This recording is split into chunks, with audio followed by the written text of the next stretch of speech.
ये है हमारे दो कम्प्लीमेंट्री फंडामेंटल यूनिट्स, ठीक है। कम्प्लीमेंट्री फंडामेंटल यूनिट, जिसे हम लोग हिंदी में कहते हैं संपूरक, संपूरक मात्रक, मूल मात्रक, ठीक है। संपूरक मूल मात्रक, ठीक है। ये हमारा संपूरक मूल मात्रक है। ये दो तरह के होते हैं, एक होते हैं प्लेन एंगल और एक होते हैं सॉलिड एंगल, ठीक है। ठीक है, जो प्लेन एंगल होते हैं ना 2D होते हैं, ठीक है। जो सॉलिड एंगल होते हैं 3D होते हैं, ठीक है। जैसे कि हम ये बनाए एक प्लेन एंगल का एग्जांपल, ठीक है। ये 2D है, सिंपल बने। ये बना रहे हैं हम 3D, ठीक है। ये जो यहाँ पर थीटा बन रहा है, थीटा यानी कि एंगल जो बन रहा है, ये प्लेन एंगल है और ये सॉलिड एंगल है, ठीक है। एग्जाम में बस इतना ही इससे पूछा जाता है कि इतना ध्यान रखना है कि 2D और 3 डायमेंशनल हो गया, ठीक है। ये क्या हो सकते हैं? ट्राइंगल हो सकते हैं, स्क्वायर हो सकते हैं, सर्किल हो सकते हैं। सर्किल भी हो सकते हैं, स्क्वायर हो सकते हैं, लेकिन इसमें क्या हो सकते हैं? ये हो सकते हैं कोन, सॉलिड एंगल में कोन हो सकते हैं, क्यूब हो सकते हैं, क्यूब यानी कि ये क्यूब, ठीक है। ये क्यूब हो सकते हैं, एक मिनट, ये क्यूब हो सकते हैं, क्यूब, ठीक है। जो यहाँ पर एंगल बने, यहाँ पर एंगल बने, ठीक है। और क्या हो सकते हैं? स्फीयर हो सकते हैं, यानी कि गोला हो सकता है, एक गोला कटा हुआ गोला है, यहाँ पर एंगल बन रहा है इसमें, ठीक है। ये होते हैं हमारे प्लेन एंगल और सॉलिड एंगल, ठीक है। जो प्लेन एंगल को है ना, प्लेन एंगल को, इसका जो मात्रक होता है ना, वो होता है रेडियन होता है, वो होता है रेडियन, ठीक है। इसको डिनोट करते हैं हम लोग RAD से, छोटा RAD से, ठीक है। और जो सॉलिड एंगल होता है ना, इसको कहते हैं स्टेरियन, स्टेरेडियन होता है, स्टेरेडियन होता है। इसको हम डिनोट करते हैं SR से, ठीक है। किससे? SR से, छोटा SR से, ठीक है। ये हमारा है प्लेन एंगल, सॉलिड एंगल, ठीक है। जो होता है 2 डायमेंशनल होता है और ये होता है 3 डायमेंशनल, ठीक है। ये ट्रायंगल, स्क्वायर, सर्किल हो सकता है और ये कोन, क्यूब, स्फीयर्स या कर सकते सिलेंडर भी हो सकता है, ठीक है। इसका जो ऐसे मात्रक होता है जो होता है रेडियन, प्लेन एंगल का, प्लेन एंगल का होता है स्टेरियन, ठीक है। जिसको स्टेरियम को स्टेरियन, रेडियन को बल्कि रेडियन को RAD से, स्टेरिडियन को SR से डिनोट करते हैं, ठीक है। ये रहा हमारा ऐसा ही, ये होता है संपूरक मात्रक, ठीक है। संपूरक मूल मात्रक कह सकते हैं, फंडामेंटल यूनिट्स। आगे चलते हैं। अब आते हैं कुछ जो हम लोग शॉर्ट में समझे ना, उसको थोड़ा पढ़ लेते हैं क्या होता है। जैसे हम लोग पढ़ रहे थे फिजिकल क्वांटिटीज बोल रहे थे, ठीक है। क्वांटिटीज बोल रहे थे, फिजिकल क्वांटिटी, भौतिकी राशि क्या होता है। तो भौतिकी राशियाँ वैसी राशियाँ होती हैं ना जिससे माप सकते हैं, क्या कर सकते हैं? माप सकते हैं। जैसे कि दूरी, दूरी को माप सकते हैं मीटर से। जैसे कि द्रव्यमान, मास, इसको भी माप सकते हैं, किलोग्राम से माप सकते हैं या पाउंड से माप सकते हैं, पढ़ रहे थे। तो वही होता है, हम लोग फिजिकल भौतिक राशियाँ उसे कहते हैं जिससे हम क्या कर सकें? माप सके, क्या कर सके? माप सके, बस उससे कहते हैं। एग्जाम्पल के रूप में मास ले सकते हैं, लेंथ ले सकते हैं, टेम्परेचर ले सकते हैं, ये होता है, ठीक है। भौतिक राशि का मापन, भौतिक राशि का मापन क्या होता है? अभी पीछे पड़े हैं, भौतिक राशि मापने का यूनिट होता है, मापते हैं, उसी को कहते हैं यूनिट, कहते हैं उसको मापने को, ठीक है। तक राशियाँ जिसे हम लोग मापते हैं उसी को मापन कहते हैं। जैसे कि लंबाई का मीटर, ठीक, द्रव्यमान का किलोग्राम, पाउंड, कुछ भी, वही होता है मापन, ठीक है। आगे चलते हैं। आगे दिया है व्युत्पन्न राशियाँ, व्युत्पन्न राशि जिसे हम ड्राइव्ड कर रहे हैं, ड्राइव्ड फिजिकल क्वांटिटीज। आखिर ये होता क्या है ड्राइव्ड फिजिकल क्वांटिटीज? तो जो भौतिक राशियाँ मूल भौतिक राशियों पर निर्भर करती है। मूल भौतिक राशि क्या थी? फंडामेंटल यूनिट्स 7 थे, लंबाई, द्रव्यमान यानी मास, ये सब थे। तो वैसी राशियाँ जो उस पर निर्भर करे, उस पर निर्भर करे अपने आप को बनाने के लिए, अपने आप को ड्राइव करने के लिए, उसे कहते हैं व्युत्पन्न राशियाँ। अर्थात जिन राशियों को मूल भौतिक राशियों के पदों में व्यक्त करते हैं, यानी कि जिन राशियों को मूल भौतिक राशियों के पद में व्यक्त करते हैं उन्हें व्युत्पन्न राशियाँ कहते हैं। जैसे क्षेत्रफल, क्षेत्रफल को करते हैं, आयतन को भी करते हैं। आयतन में क्या है? लंबाई है, चौड़ाई है ना। इसमें मीटर को यूज किया है, हम लोग ने क्या किया है? लंबाई को ले लिया है, लंबाई के अलग अलग आयाम को ले लिया है और उसको लेकर आयतन बनाया है। चाल को भी बनाया है, तो चाल में दूरी है और क्या है? समय भी है। जैसे इतना 10 किलोमीटर प्रति सेकेंड, ठीक है। तो किलोमीटर ले रहे हैं दूरी को और समय को ले रहे हैं सेकंड को, ठीक है, मीटर को, घंटा को, कुछ भी। तो यानी कि मूल राशि थी, उस मूल राशि को लेकर हमने क्या बनाया, व्युत्पन्न राशि बना दिया, ठीक है। क्षेत्रफल को भी वैसे हमने बनाया है, ठीक है। आगे चलते हैं, सदिश राशियाँ क्या होती हैं, ठीक है।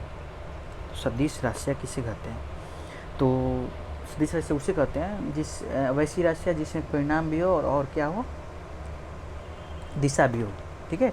जिसके बल, हम बोलेंगे कि बल किधर लग रहा है, जैसे कि हम लोग एक टेबल पर ये गेंद रखे हुए हैं, ठीक है, इस पर हमने इसको धक्का दिया, ठीक है, तो बल लगा, मान लीजिए 2 न्यूटन का बल लगा, धक्का दे दिए, ठीक है।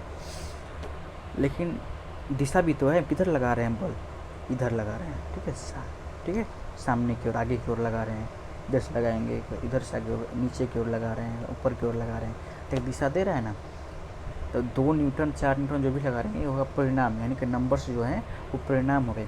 जो दिशा में लगा रहे हैं ना, ऊपर नीचे लगा रहे हैं कि नीचे लगा रहे हैं, कहाँ लगा रहे हैं, वो क्या होता है, वो होता है डायरेक्शन, ठीक है। तो उसे कहते हैं वेक्टर क्वांटिटी या सदिश राशि। जो दिशा के साथ हो उसे सदिश राशि कहते हैं। सिंपल से इसे भी याद कर सकते हैं, जैसे बल दिया भी गया है, बस बल जैसे सदिश को ऐसे सूचित करते हैं, ऐसे ऊपर दिशा दे देते हैं, ये बल है, ये फोर्स, और ये ऊपर डिनोशन है कि किधर डायरेक्शन लग रहा है, ठीक है। ये आपका सदिश राशि है। आगे आते हैं, अब आते हैं, आगे दिया है अदिश राशि। अदिश किसे कहते हैं, बिल्कुल सदिश का उल्टा, ज़्यादा नहीं समझना है। स्केलर क्वांटिटी, जिन भौतिक राशियों का परिणाम व्यक्त किया जाता है उन्हें सिर्फ परिणाम हो, यानी कि बल कितना लग रहा है 20 न्यूटन, दिशा नहीं देना है मुझे, बस। जैसे चाल, दूरी, चाल कितना है आपका 10 है, 10 किलोमीटर प्रति सेकंड है चाल है, ये दिशा तो नहीं दिया जा रहा है, तो 10 परिणाम है, बस 10 किलोमीटर प्रति सेकंड के रफ्तार से जा रहे हैं, और दिशा भी दे दिया जाए तो ये क्या हो जाएगा, तो सदिश राशि हो जाएगा। लेकिन अभी क्या है, सिर्फ ये अदिश राशि है। आगे चलते हैं, तो आगे इसी में हम लोग समझ सकते हैं कि दिया है मापन, क्या दिया है, मापन। ये तो समझिए सदिश राशि, अदिश राशि, सदिश राशि, सदिश राशि जिसमें परिणाम के साथ दिशा हो, अदिश राशि जिसमें सिर्फ परिणाम हो, कोई दिशा नहीं हो, ठीक है। मापन किसे कहते हैं, मेजरमेंट, बस जिसे माप सकते हैं किसी भी अज्ञात राशि को, जिसे हम लोग किसी भी तरीके से माप सकते हैं, किसी भी राशि से, किसी भी यूनिट से माप सके, उसे मापन कहते हैं, मेजरमेंट कहते हैं, ठीक है। आगे चलते हैं, मापन के लिए क्या क्या ज़रूरी होता है, मापने के लिए, ठीक है, किसी मेजरमेंट के लिए। पहला बात हो कि जिस मात्रक को हम लेते हैं वो क्या हो, मानक हो, स्टैंडर्ड हो, यानी मान्य हो, कोई भी से। लेंथ है, मानक है, स्टैंडर्ड यूनिट है। लेंथ है, लंबाई, किसी भी ले सकते हैं, ऊपर नीचे दाएं बाएं के लिए लंबाई नापना है, बस, ठीक है। तो सर्वभौम हो, द्रव्यमान, मास, ठीक है। तो वो क्या हो, अगर माप रहे हैं तो ये ध्यान देना है कि जो हम मापने का जो यूनिट्स ले रहे हैं स्टैंडर्ड हो, क्या हो, एसआई हो, क्या हो, एसआई हो। दूसरा बात कि संख्यात्मक मान जो बताता है कि अज्ञात राशि की माप में मानक मात्रक कितनी बार शामिल है, यानी कि जैसे कि हम बोलेंगे कि दूरी, यानी कि लेंथ है, बस इतना जानते हैं कि लेंथ, हम इतना लेंथ गए, तो कितना लेंथ गए तो पता नहीं चल रहा है ना। उसमें अगर हमको नंबर ऐड करना भी ज़रूरी है कि उसमें कितना बार वो चला है, यानी 10 किलोमीटर, यानी कि 10 बार वो किलोमीटर चल चुका है, वही है। यानी कि आपको एक यूनिट चाहिए और एक नंबर भी चाहिए पता चलने के लिए कि आप उस मात्रक को कितनी बार शामिल किए हैं उस चीज़ में, ठीक है, उस यूनिट के साथ। ये दो चीज़ ज़रूरी है, यानी कि आपको चाहिए, पहला बात एसआई मात्रक चाहिए, दूसरा चाहिए आपको एक नंबर चाहिए उसको डिनोट करने के लिए कि उसको कितना बार यूज किया है। मात्रक कभी समझे, यूनिट क्या होता है कि किसी भी राशि को मापने के लिए उसी राशि के चुने गए मानक को, प्रकृति वाले चुने गए मानक को मात्रक कहते हैं। उस पीछे वही हिंदी है उसका। तो क्या समझें कि किसी भी भौतिक राशि को मापने का जो तरीका होता है, ठीक है, उसको मात्रक कहते हैं सिंपल रूप में, ठीक है। मूल मात्रक फंडामेंटल समझे हैं, कैसे मात्रक हैं जो अन्य राशियों के मात्रक पर निर्भर करते हैं, ठीक है, निर्भर नहीं करते हैं तो उन्हें मूल मात्रक कहते हैं। यानी कि ये फंडामेंटल है ना, बेस है, ये किसी पर नहीं करते हैं। पढ़े भी कितने होते हैं, 7 होते हैं बस। जैसे लंबाई, द्रव्यमान, समय, क्या है, फंडामेंटल है, और भी है, ठीक है, तापमान है, ठीक है, ये सब 7 होते हैं, जान लिए हम ये सब। यहाँ पर दिए हुए हैं लेंथ फिर वही बात है, length, mass, time, current, temperature, luminosity, amount of substance, metre, kilogram, second, ampere, उसका ये सही मात्रक है और ये संकेत है। ठीक है, ये यहाँ पर चीज़ इतना है। व्युत्पन्न मात्रक, इसको व्युत्पन्न राशि भी कह सकते हैं, व्युत्पन्न राशि से व्युत्पन्न मात्रक बना हुआ है। तो व्युत्पन्न ऐसे मात्रक जो मूल मात्रक पर निर्भर करते हैं, यानी कि बताए ना जो फंडामेंटल यूनिट्स पर निर्भर करते हैं, ठीक है, उससे उत्पन्न हो उसे व्युत्पन्न कहते हैं। जैसे क्षेत्रफल, आयतन, मात्रक, ये हो गए। ठीक है, ये पत्तियाँ भी पढ़ें, CGS, FPS, MKS, SI system क्या होते हैं। CGS centimetre gram second, FPS foot pound second, MKS metre kilogram second, और ये SI system international system of units जो समझे हैं 7 होते हैं, और ये अलग अलग तरीके हैं यूनिट्स के। ठीक है,